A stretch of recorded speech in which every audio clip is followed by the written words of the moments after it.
nós vamos conversar agora com um dos maiores especialistas em pão no Brasil, o campinense Augusto César de Almeida, que acaba de lançar um livro sobre a história da panificação brasileira. Então, boa tarde. Boa tarde, Mônica. O senhor já lançou 7 livros sobre panificação. Então, como é que surgiu o interesse por esse assunto?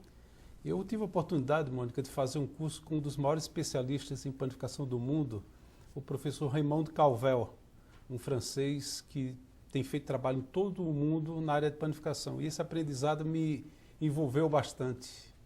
Certo. No caso, o senhor aborda nesse livro, é um assunto generalizado em relação à panificação, nesse livro atual? Esse 7º livro, ele traz uma nova perspectiva de algo que nunca foi escrito na panificação do Brasil, que é a história. O que a gente tem visto no Brasil é se perder bastante a memória do que foi feito no passado. E na panificação não é diferente. Em Campina Grande a gente tem um exemplo muito interessante, que é a Padaria das Neves. Ali, para mim, eu conheci muito a Padaria das Neves, o quanto tinha de história ali dentro, fazendo as bolachas, fazendo produtos antigos em fornos de alvenaria. Tudo isso desapareceu. E isso aconteceu em todo o Brasil. Então, o livro é um registro dessa história desde o período do Império até os dias atuais. Justamente o que eu ia perguntar, Campina Grande está citada no livro somente nesse caso da panificadora das Neves? Não, exatamente. A questão de Campina Grande é algo bastante interessante e polêmico, porque eu creio que se alguém possa até depois se dedicar um pouco mais a estudar esse assunto, porque em 1819 é citado algo bastante estranho para muita gente, que em Campina Grande havia trigo, né? Em 1939, um viajante francês, também passando por essa região, ele verificou a quantidade de trigo que se plantava na região. Então você percebe um período longo onde se tinha plantações de trigo. E aí eu brincaria até com você, dizendo assim, de onde será que veio o nome Campina Grande, né? Será que era da grande quantidade de trigais que existia na região, talvez aquelas paisagens verdes existentes na região? Quem sabe se não foi isso. Então o livro traz curiosidades desse tipo e traz Campina Grande envolvido dentro desse contexto, além do mais, a parte também da feira, onde muito se tinha a venda de farinha de trigo, venda de pães, tudo isso também está registrado no livro. Campinense não tem jeito, eu tenho que falar da terrinha, né? Uhum. Nesse caso, o pão no Brasil passou por modificações? Sim, com certeza o pão ele vem de uma influência portuguesa e o livro ele remonta, né, a história não só baseado no que os portugueses produziram, mas a gente volta a Portugal antes do descobrimento, faz uma avaliação do que foi influência sobre a panificação de Portugal, os árabes influenciaram Portugal, os espanhóis, os italianos. Essa panificação de Portugal viaja para o Brasil.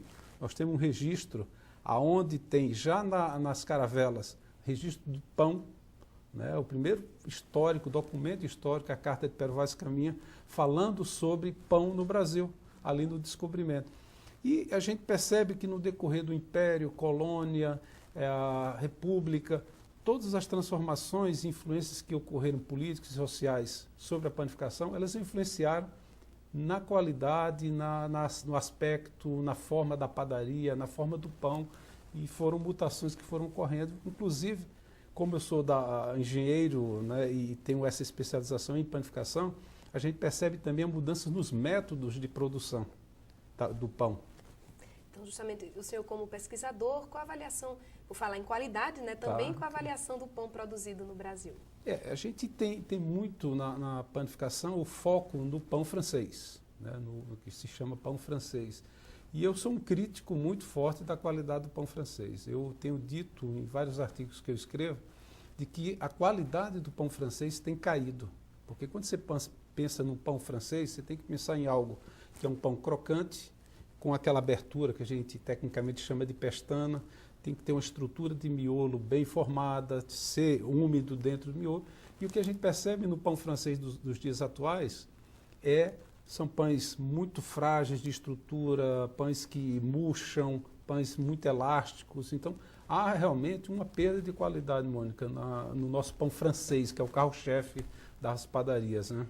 Mas no Brasil, em relação a consumo, O brasileiro deixou de consumir pão, está consumindo menos pão, aliás, por conta de constantes aumentos do trigo? Há essa redução de consumo ou não? Não se pode atrelar, vamos dizer, o consumo de pão a aumentos no preço do trigo. Não haveria essa correlação. O crescimento do pão no Brasil, o consumo de pães no Brasil tem sido vegetativo, né? Agora, isso mais decorrente das alternativas de produtos concorrentes com o pão. Então, hoje você vai num supermercado, vai numa padaria, a variedade de produtos que concorrem com a opção pão são muito grandes. Então, isso requer de que o panificador melhore cada vez mais o seu portfólio, melhore cada vez mais os seus produtos produzidos na padaria, para atender os consumidores de forma adequada, né? Então a gente vê um tema que parece simples, né? O pão, a panificação, e um assunto que rende bastante. Com certeza, o assunto é longo, mano. Certo. Então, como fazer para adquirir o livro A História da Panificação Brasileira? O livro, ele, como eu falei há pouco, ele é um livro inédito no Brasil. A gente tem a disponibilização através de um e-mail que se faz contato. Posso Pode falar o e-mail, é a Max Foods, MAXXI, Foods, de alimentos, @uol.com.br.